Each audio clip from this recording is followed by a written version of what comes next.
There we go.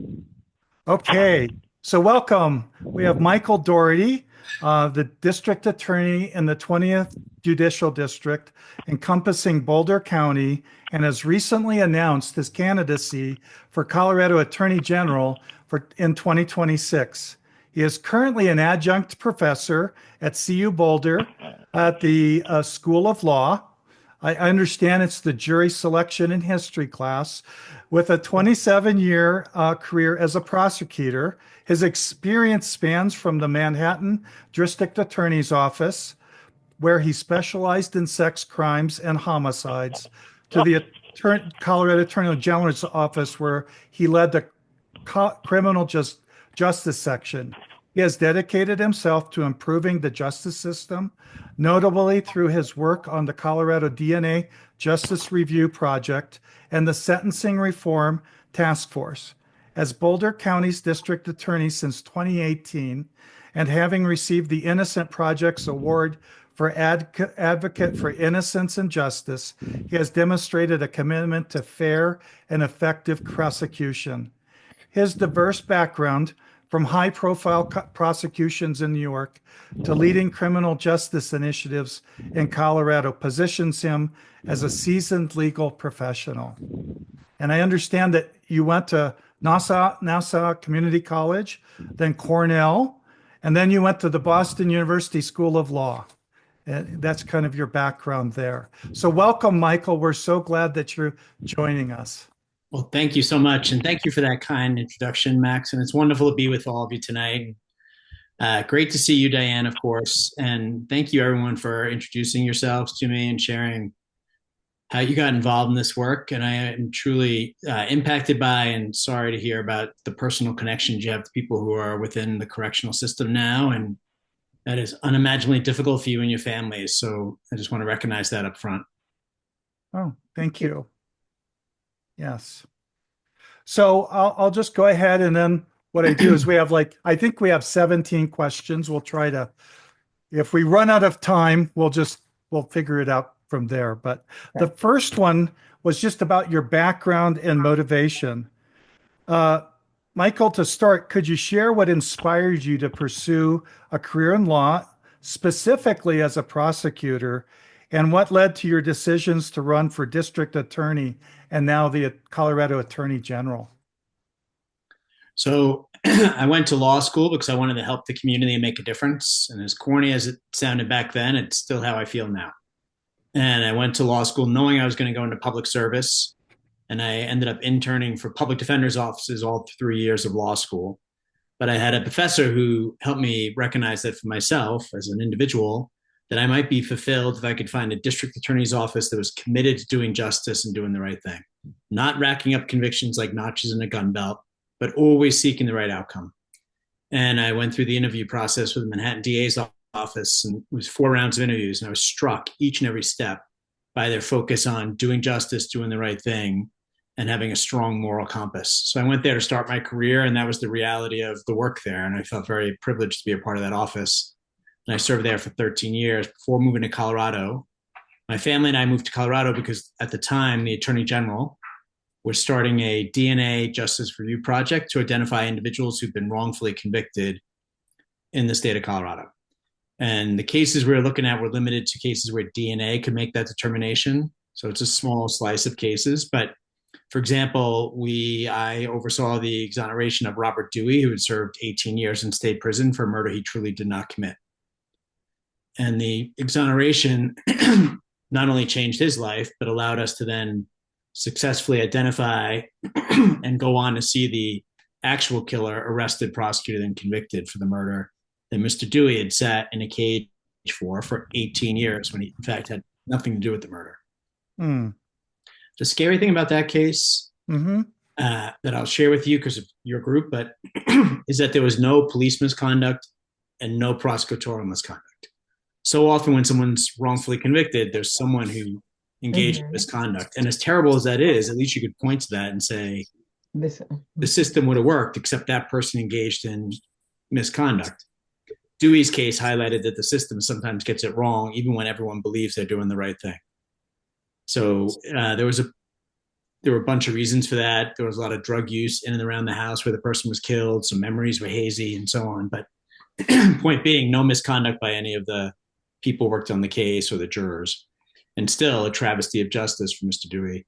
So then I helped get a law passed in Colorado where if someone's exonerated, they will receive $70,000 per year for the rest of their lives from the state of Colorado, as well as health care benefits and tuition if they want to go back to school.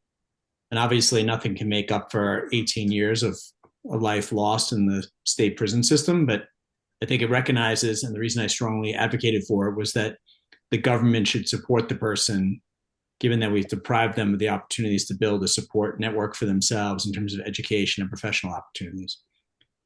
So then I quickly went on to become the head of the criminal section for the Attorney General's office. I served as the second in command for the DA's office in Jefferson and Gilpin counties. And in 2018, I had the honor of being elected district attorney in Boulder County.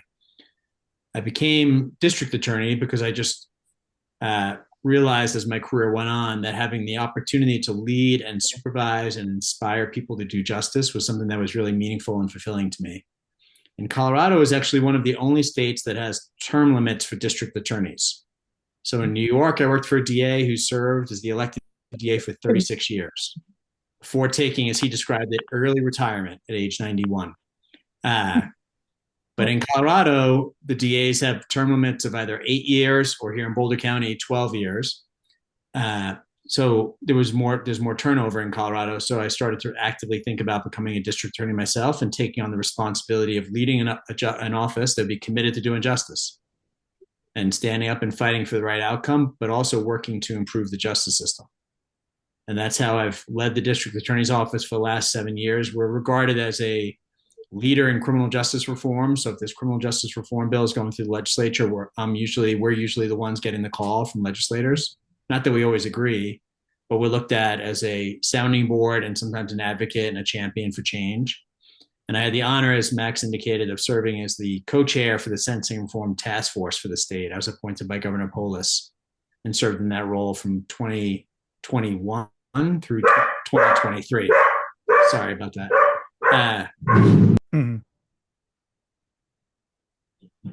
I'm now home, if you haven't figured that out. So our dog wonderful. It's okay. Production. Yeah. But and now I'm running for Attorney General because I want to make sure that the Attorney General's office is led with integrity and a willingness to fight the federal government and win those fights when we have to. And those decisions to be based on principle and the rule of law, as opposed to trying to simply score political points, but also looking to continue working on public safety and improving the justice system, consumer protection, environmental justice, and the list goes on. But I'll stop there and let you guys move on to your next question. Okay. And feel free to cover whatever you'd like to, because we really appreciate it. Already I go, that is such a thorough answer, and it was very helpful. And so the next question is more related. Thank you for being a lifetime member of Colorado Cure. That is just, we're just so proud of that you are part of our group. So, beyond votes for you, of course, what specific forms of support would you find most valuable from us and our membership? Thank you for the question. And I would love to have your strong support. And I'm working hard to get off to a strong start because I want to make sure people know that I'm passionate about it and committed to it. So if you're so inclined, you can go on our website, which is Michael4AG. It's Michael4AG.com and make a contribution. That helps a lot because, and you may already know this, but for example, this March 31st will be the filing deadline for campaign contributions for this quarter. And people who are in this world of running for office and thinking about possibly running look to see how strong a candidate's start has been. So that's why that matters so much. So if you're inclined to contribute, that would be wonderful. But also, I'm really committed to getting around the state and running a grassroots campaign and meeting people where they are. So if you want to host an event or co-host an event in your community, I would love to come to where you are and meet with people and talk about some of the issues we're talking about here tonight and answer questions. So if you email me, and Diane and Max both have my email address and they can put it in the chat.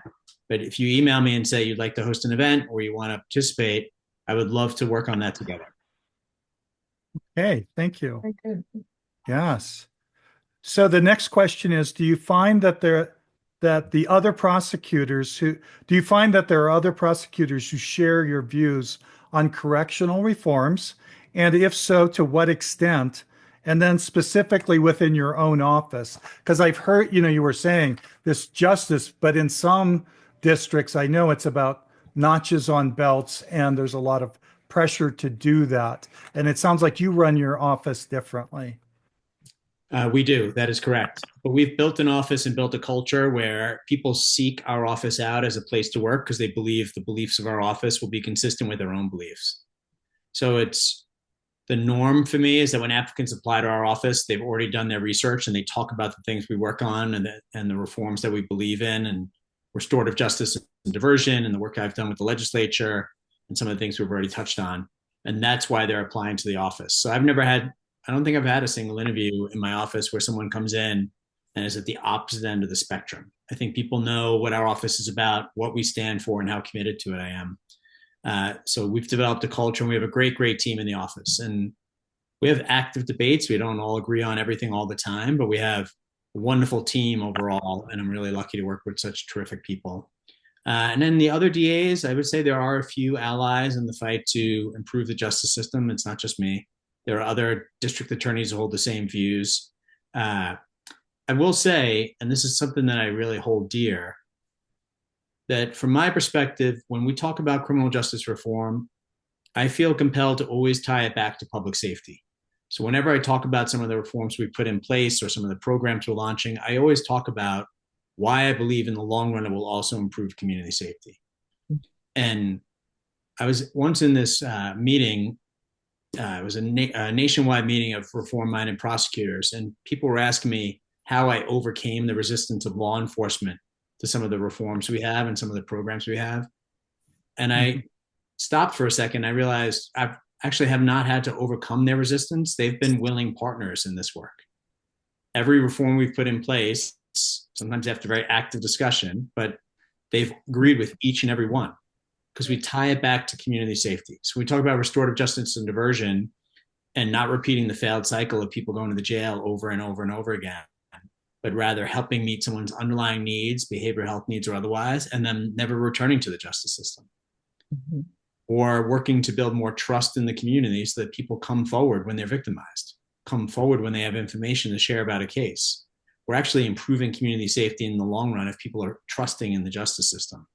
So every one of the programs we have, and we have a Fresh Start warrant forgiveness program. We have a mental health diversion program. Each and every one of those I've launched with the full support of law enforcement in Boulder County. So I try with my fellow DAs to do the same thing and tie it back to community safety and talk about how in the long run, we're actually helping people and helping the community be safer by instituting programs. And I grew up, as we say, as a prosecutor in New York City. And crime was at an all-time high, and I'd be standing in court for night court, and you would have just case after case after case, and the only options were jail, probation, or dismissal. And when all you have is the hammer, everything starts to look like a nail. But we've developed so many more tools in the justice system over the last 20, 25 years, and we still have a long ways to go. There's more work to be done. And I think we can make significant improvements in my next 10 years. But that's how I've approached it, always tying it back to community safety. Okay, thank you. Yes. Oh, did somebody want to say something? Okay. All right. The next question was, you have expressed concerns about mass incarceration and its effect. Well, that's actually what the next question is what I was going to ask about community safety. So it sounds like the question was, how do you, like with so many people who are tough on crime, is it a challenge for you personally to remain with that? But I think you've answered most of that. But I was wondering if there's a way from day to day doing that, because you've developed a culture, you've got relationships and so on. But anything else that's helpful? The other part that's both helpful and distressing at the same time is this, which is we have what I refer to as a high rate of failure for people coming out of state prison. The rate at which they're back in state prison in 3 years is, to me, unacceptable. And we have to recognize that except for first-degree murder, everyone's coming back from the prison at some point. And if we're going to continue to have that rate of failure because we're not investing in programs and we're not investing in behavioral health needs and a successful transition and reentry, then we're just hurting community safety in the long run. And so I talk about it in terms of that as well. Investing up front. Now I'm going to probably get to some of those questions. So that'll be about some. Yeah. Oh, yes, Rita. Yes. You got your hand up. I had my head down. So, okay. One of the things that I know from teaching as many years as I did in DOC, first of all, I did a lot of reintegration or reentry work. And whenever there's a budget crunch in DOC, the very first thing they cut is anything that might possibly help. Right now, the Beacon program is being moved, and they say they're going to move it from there. They're going to put it in different facilities, and it'll be the same, but it'll be the same.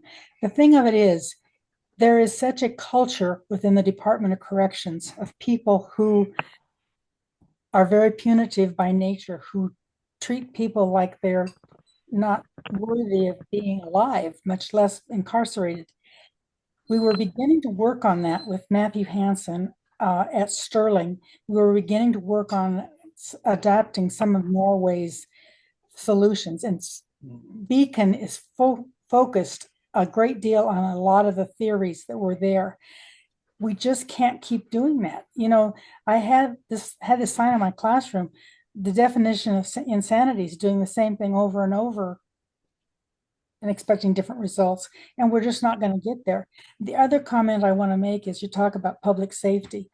I found that there were so many kids in their 20s who had never been with a parent and never had a person who cared for them. And when you have all this stacking and making sentences longer, taking fathers away from that and putting them in the social services in foster care, you're growing that, and it just goes on exponentially. So I'm kind of passionate about that, but I just wanted to toss that out there. Thank you. Thanks for sharing that, Rita. Thanks, Rita. And Diane, Diane just commented. Diane, did you want to address that about the Beacon not closing? Yeah, this is what I understand. Barb may know something different. They aren't going to close it now. You know how that happens at Michael with the budget, and they were back and forth and wanting to close it and move some of those guys to Rifle and some to Delta and some to Sterling. 4 Mile also. Yeah. Mm-hmm. Yeah, that's right, in 4 Mile. And so I understand they're not going to close it. So that it's a very good program. Michael, you probably know about it, but it's really great. So that's Rita. That's the latest thing I heard. Oh, thank you. Thank you. So to build on that, the next question, I'm going to skip over some things that we've already covered. Given the clear correlations between trauma, foster care, mental health, substance abuse, and incarceration, how can we transform these systems to better address the needs of children, adults, young adults too, that are in what you're talking about? Because they take money, and when we talk about it, they go, we need more money, but then the money's going towards secure. This is just my add-on to that question. It goes to the security of the facility rather than, that's where that money, a lot of that money will end up, because they're concerned about security rather than these programs. So then there's not the money that Rita was talking about. Right. I think it's about starting early in the justice system. That's why I'm such a strong believer in restorative justice and diversion. We have a 92% success rate in our program. Only 8.9% of all individuals who go through our program reoffend in the next 2 years. That's pretty incredible when you think about the success. And for restorative justice and diversion, when they succeed through our program, they do not carry with them the consequences of a conviction. We dismiss the case. So that means they can get housing, jobs, school, into school, CU or CSU, you name it, without having to list that they have a criminal conviction. That removes one barrier right out of the gate that often leads people to go on to getting in difficult situations and perhaps reoffending. And I think that's where it starts, because people who end up in state prison coming out of Boulder, for example, they've either committed a really serious offense or they've had multiple opportunities at lower level sentences and not succeeded. So what we've tried to build are better opportunities to succeed when someone comes into the justice system for the first time. So we have a drug diversion program, mental health diversion program, adult program, and our juvenile program, we actually divert successfully more than 50% of all the kids out of the system without even being prosecuted, which is incredible. So, and it's because of our team. It's because of the people we have in that unit. They're amazing. And we work hard to make sure that we're helping people with their underlying needs and get back on the right track. So that's where it starts. And then it's about helping people realize we can continue to build prisons and add prison beds and add security. We're actually harming a lot of lives in the process and not improving public safety in the long run. Hmm. Yes, definitely. And I think Rita was sticking her thumbs up in the little there a minute ago. So, so once they're in the prison, do you have ways of like the reentry issues of housing, education, treatment? What up front you're talking about, but what about the people who are, we have 16,000, I think, in our prison. How can we help them? Because now they're down that road pretty far already. Yeah. We have far too few reentry programs and resources in the state of Colorado. And in Boulder County, which is a more affluent area than others, we're fortunate to have a nonprofit that works with individuals coming out of state prison and a nonprofit for individuals coming out of the jail. But we still have people coming out of DOC, coming out of a state prison facility who are literally being dropped at the Boulder homeless shelter. So we had a guy, for example, who's dropped at the Boulder homeless shelter and ends up in a violent altercation with Longmont police officers a couple of years ago. Now, he should be held responsible for that altercation. And it was a scary incident. But I would be a fool to not recognize that we as a society set him up for failure when he just got dropped at the homeless shelter. Absolutely. He had been, much like Diane's son, he had been in prison from 18 through when he got out and dropped at the homeless shelter. So he didn't have any job skills. He didn't have any job experience. He didn't have a network of friends who could help him. And he gets dropped at the homeless shelter and he ends up in this situation with the Longmont police a month later. And as I said, I'm a prosecutor. I do believe he should be held responsible for that act. But I think as a society, we're responsible for the failure of not having a reentry program with housing and support for him. Also, I was appointed to the Prison Reform Task Force a couple of years ago. I guess it was pre-pandemic, so more than a couple of years ago. So let's say 6 years ago, I was on the Prison Reform Task Force. We went to 7 or 8 state prisons around the state of Colorado. And in each facility, we met with prisoners in group discussions. And I would ask them each time, how many of you are back here for the second or third time? And the majority of hands went up in the room. And I would say, I'm just curious, what do you think brought you back here? Like if you had to point to one thing, what is it that brought you back for the second or third time? And every time, every facility, the answer was there were no treatment programs for me once I got out. There was no support for me once I got out. All the success I had in the prison was gone when I got back to the community. And that's a failure for them. We're failing them and we're failing community safety. Yes, because it affects the community safety. And the community the message tends to be, if we lock them away, we're safer. They don't realize how that, like you're talking about, they're not really safer because these people are in these dire straits and then they reoffend or they start using drugs because they're stressed out and then they start stealing or getting into fights and all of those kinds of things. So yeah, I wanted to talk about some of the European approaches that we've had. I've been learning about like Norway's program. And I think Andre Stansel, director of prison, DOC, said he is going to Germany, I think in May. But so that was very exciting to hear. Well, what obstacles can you imagine? Are you supportive of their approaches where they do things like they put people in smaller prisons? It works more like a college dorm. There are workers there who are trained not to be security, but to be able to talk and mentor people, things like that, which is a big shift and they had to do that, I guess, in Norway. Their mentality had to change, but they pulled it off. Are are you in favor of those kinds of things? And what would it take to get that kind of involvement in these people who are our brothers, sisters, husbands, wives, children, friends, and neighbors that are in these situations?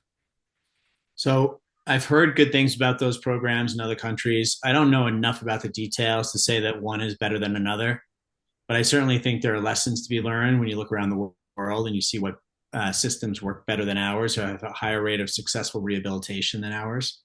So I'm definitely open-minded about it. I would say that we have to work on changing the culture in the United States for us to be able to do that. So Mm-hmm. even if we said, look at this model program in X country, I think it's about the mentality and the culture we have in our country right now that we'd have to overcome. Part of what Go on, I'm sorry. Yeah, the only other thing I would say is part of what happens with prison reform and criminal justice reform all too often is when you have, and I'm just speaking candidly here, but when you have Mm-hmm. the perception that public safety is not being addressed, we lose the momentum for criminal justice reform. Absolutely. And then you have elected officials at times who suddenly flip flop or waver on their commitment to criminal justice reform. So, and then they change how prisons are operating, or they shut down programs within prisons. So, what I'd like to see is almost some more consistent long-term planning around the prison system that's separate from the ups and downs that happen with crime rates and separate from election cycles, if that makes sense. Because I think those are the things. I can promise you, I'm always going to be committed to what I'm talking about here. I've been committed to it for 27 years, but I'm just telling you that I see the ups and downs of crime and the impact it has on our communities and their willingness to support these efforts, and also on some elected officials who, whatever their plans might be for the future, I think they're assessing that and deciding whether to continue supporting reform efforts. Well, and in Norway, in the system, the officers in that system train to be officers, and then they go to school for 2 years to train to be social workers. And that's part of their background when they step into the cells with these guys. They're trained. They know what they need, and their success rate is absolutely phenomenal. And I know DOC's tried some of those things over the years, and they've had different programs. You mentioned the Beacon program. They had another program down in Buena Vista. I also was out in Sterling 2 years ago. I think it was 2 years ago. They had a group from, forgive me, I'm forgetting the name, but that I puts can on. tell you, I think it's called Milestone, and I helped write that program. Might be that. And there's also one where they put on plays, performances with the incarcerated individuals. And that was amazing. They did one about the criminal justice system, and they interviewed me in advance and then acted out my part. So watching it. Surreal. But anyway. And there were a lot of people at the facility. I think those kinds of efforts, DOC's tried some of that, and I would love to see more of it because I do think we need to improve. I was really grateful to hear you talk about the need for just the shift in culture. Max has talked about having firsthand experience with just the sheer trauma of that whole incarceration experience. And I remember very well that several years ago, someone from DOC had gone to look at some institutions in Norway and Sweden and other places. And when he came back, one of the things he said was, the first thing I noticed is that when I went into the administrative offices there was fruit and bottles of water. And when I go into offices here, there's a big bag of Cheetos and a carton of Coke. It has to do with the total culture that we have created around incarceration. The juxtaposition of the need for safety and the need to humanize that experience. There's just such a wide gap between those two things. I was really grateful that you recognize it's a cultural shift. We need a cultural shift. Mm-hmm. Thank you. Yes, that is so huge. Because I was going to ask, I live in El Paso County, so I have it's not as conservative as it was really red before. Now it's still pretty red, but it feels sometimes, and actually the DA here was the one who prosecuted the case. And I've known people in the system on public defenders and prosecutors and so on. But how would you change a culture I don't think it's just me, but that conservative mindset where it's soundbite kind of messaging that on the news that's gonna the serious crimes are gonna get top notch, the top story, and then it's kind of like splashed out there, and then as if that solved everything, we've solved this murder, but there are so many complications to that. I'm not blaming the people who are conservative, but sometimes it just feels like there's a soundbite, because I'll talk about the crime rate overall in the United States has gone down, and they go, well, what about Aurora? I go, well, yeah, I didn't say crime went away. I just said, in this overall, in that place, there was Venezuelan gang members running an apartment complex, but I knew people in Aurora, and I said, they weren't around that, but that's the impression because of the soundbite. I guess that's a big question. It's probably beyond the scope, but how do we change that culture? Because Norway did do that. They took a very educated way of just changing the way they looked at these things. So, yeah, if you had some ideas, that would be really helpful. So the ideas that come to mind are, I think, continuing to develop accurate data and then being transparent around data. So crime rates, incarceration rates, rehabilitation rates. It's often hard to get data that everybody agrees is accurate. I think it's really important to have objective data provided so we can have these discussions about which parts of the system are working well, which parts of the system are failing people. I think that's one thing. I think it's also about recognizing that we're continuing to fail to meet underlying needs, not just for people who are in the justice system, but people who are in the community. We rank in the bottom 10 in the nation for substance abuse treatment and mental health treatment available to people in need in the community. And then there's some percentage of those people who end up in the justice system, not all, obviously, some. And we could build, and we have built good programs in our justice system here in Boulder County and in the jail in Boulder County. But people should not have to hit the doors of the courthouse or jail to get the help they need. And it's really hard for people in Colorado to pay for or to afford consistent high-level mental health treatment. And then we create these situations where people fall into these gaps and either get victimized or commit a crime or both. And I think we have to recognize that, and we continue as a state to fail to invest in people's underlying needs. I think that's part of it too.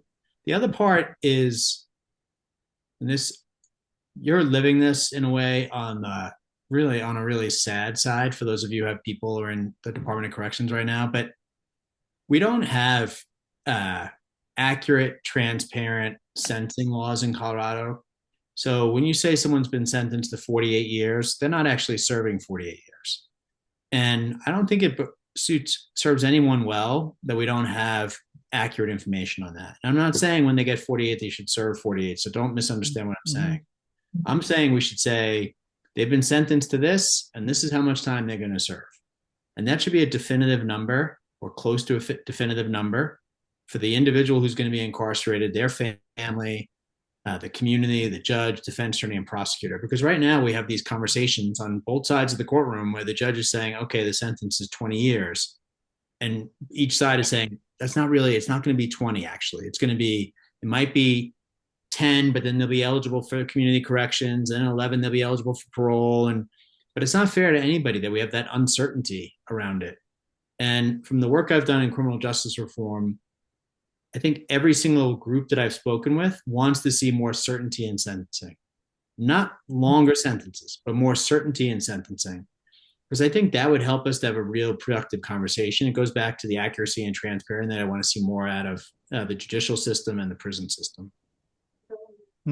So the recent law that was passed about the mandatory minimums, right, which I thought they might have been trying to do that, but they're 85% of the sentence. I go, they're going to be so old by the time they're done, and it still isn't clear because the years could vary on that too. Do you have comments about that kind of situation? Max, they didn't get earn time for that 85% either. So they have no incentive to do well because they aren't going to get any earn time. Right, of course, because they're of the way that it's set up or with that. Yes. I think that that ballot measure passing is a great example of what we're talking about here. Mhm. Voters have valid concerns about public safety, and they want to see individuals who commit crime held responsible, and they weren't trusting the justice system to be getting those results for them. So they were presented with a ballot measure. There was not a tremendous amount of opposition, in part because it won't actually impact people who are currently incarcerated. It's going forward. It's the future. So I anticipate that at some point the legislature is going to deal with it and change how the laws are currently structured. But I think the challenge with the 85% is that it's a small subset of offenses too that was selected, which is part of the reason it passed. Right. Mhm. But I'd rather see a complete system overhaul done by a task force and approved by the legislature, as opposed to the voters having to bear the burden of trying to figure this out, along with the 25 other choices we make when we fill out the ballots. Mm-hmm. So would you be part of that as the Attorney General, as overhauling that system for us? Yes, I'm committed to it. It's a priority for me. And the Attorney General of Colorado has been involved in most, if not every, criminal justice reform task force over the last 15 years, and plays a leading role in public safety, working with the district attorneys and going to the legislature on these bills. Okay. I have just one or two. Roger has joined us. Hi, Roger. We're just wrapping up. Michael, is it okay if we go a few more minutes? Would that be okay with you? Sure. Okay. Well, Kathy had submitted a question. Rita hopefully got her question answered because I tried to incorporate that in. What are your thoughts on conviction review units, such as the one in Denver, and their role in addressing potential injustices? So I strongly support conviction integrity units. We moved to Colorado so that I could head up that wrongful conviction project at the Attorney General's office. And we had a really good life in New York. That project was such a unique, meaningful opportunity, and my family and I moved out here for that. The conviction integrity unit, we launched the conviction integrity unit in our office. We were the first office in the state of Colorado to start a conviction integrity unit in the district attorney's office. We've had 2 exonerations of individuals. The conviction integrity unit in my office, the thing I really love about it is that we included the defense bar. So defense attorneys were involved in building the protocol, the application, and they're involved in the review of cases. So it's not just prosecutors reviewing the work of prosecutors. I have tremendous faith and confidence in my staff, but we tend to look at things through our own lens and experience. So we have defense attorneys who are part of our review process in our conviction integrity unit. I'm a strong supporter of it.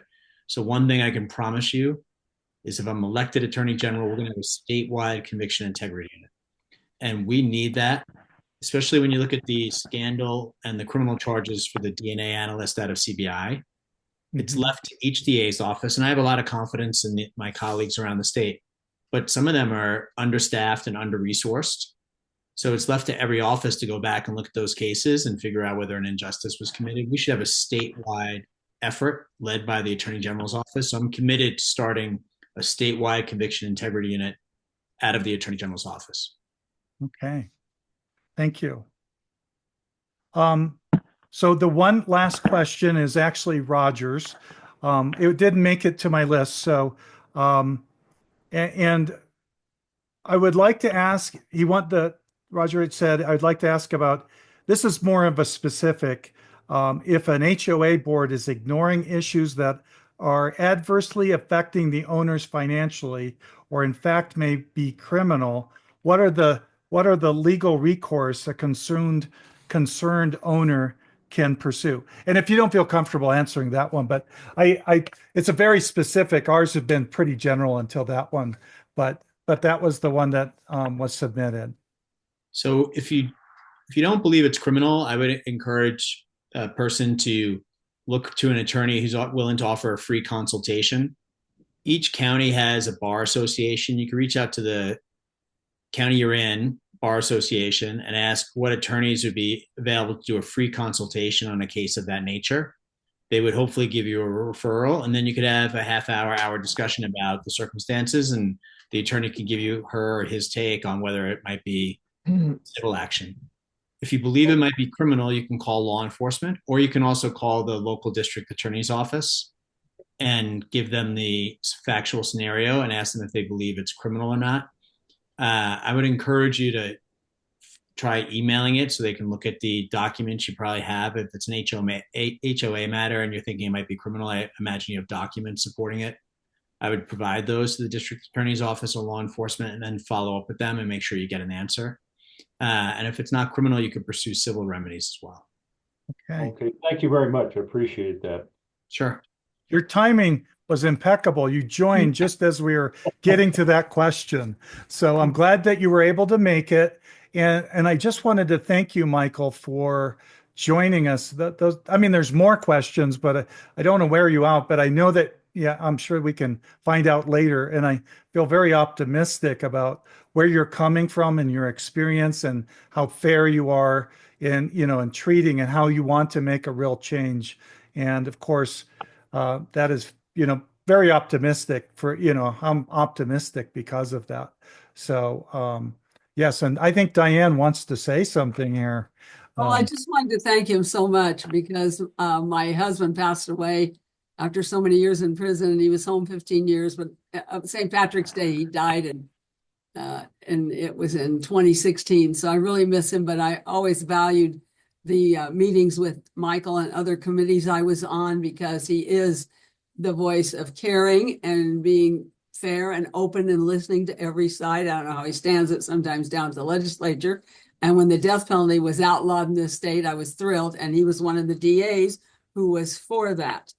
And so I'm so glad. Thank you for taking time, Michael. Really appreciate it. And thanks to my nephew, great nephew, is a runner. And I see that you are this great runner. He loves marathons. So at 15 almost, he's a gung-ho. That's great. Well, it's wonderful to see you, Diane. Good to see you too. Thank you. I really appreciate all the years we worked together and the different things we worked on. Thanks for the kind words. We intend to keep going here, especially love to see you in the AG's office. Thank you. I appreciate your support very much. Yes. And as you mentioned, you talked about votes and then contributions, March 31st deadline. And then if anybody can host or co-host or help with that throughout the state. Yeah. And if you go on that michaelforag.com website, there's also a space where you could volunteer or sign up to follow the campaign. And I would love to stay in touch and to have your help and support as we go through it. And don't hesitate to reach out to me. You can email me anytime. I'm very committed to always responding to every email and call that I get. We've been able to do that as an office. And to me, the work we're talking about here is a priority. So I can promise you I'll always get back to you. I really appreciate how you've been so responsive. And I appreciate your assistant, Shannon. She was just like, right when she was writing, I got to get that Zoom link to her. And she, and the time that you're taking, because I know there's a lot of pressure on you, and you've got two things: you're a district attorney and running for attorney general, and you're a runner, apparently. Maybe run off your stress, I guess. But I so appreciate you being so open to meeting with us. This was very meaningful to Colorado Cure and our membership. I just really appreciate how you care about the people in prison, preventing that, changing the system. So, yeah. Thank you for inviting me to join you tonight and for sharing with me the reasons why you became part of Colorado Cure. And I'm looking forward to continuing to work with you going forward. Thank you. Okay. I'm going to see if the condos where I live, there are like 10 buildings, if they would, they'll probably say they have to have it open to everybody's running for AG, but to have you come and talk to them. So That'd be great. Thank you, Diane. I'll get in touch with you, Michael. Okay. Yeah, I will do the same. We've got a clubhouse here. Right. I live in a senior independent living facility. I would love So to do it. It sounds I great. could see what I can find out. I don't know how political anybody is here, but You'll find out, I suppose. I suppose I will. Yes. So So, vote Thank you. often. Thank you all for this discussion. I really appreciate it. And I hope you have a wonderful night. okay, you too. Thank you, Michael. Thank you. Thank Yes. you very much. Thank you.